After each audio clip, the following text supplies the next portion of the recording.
RAW HDD fixed partition without software and no data loss. So let's get started. The first way is to update your disk drivers.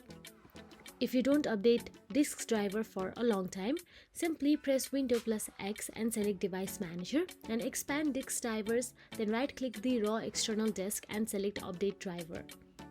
Now the other method is change drive letter.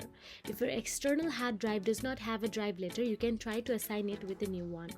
Press Windows plus X and select Disk Management, then find out the raw external hard drive, then right-click this disk and select Change Drive Letter or Path. In the pop-up window, click Change, then select a new drive letter and click OK to confirm it. Lastly, if you think your external disk has bad sectors or other problems, you can try chkdsk command.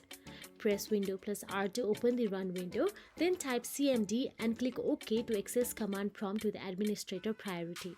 Then type chkdsk dfr or chkdsk dfrx and press enter.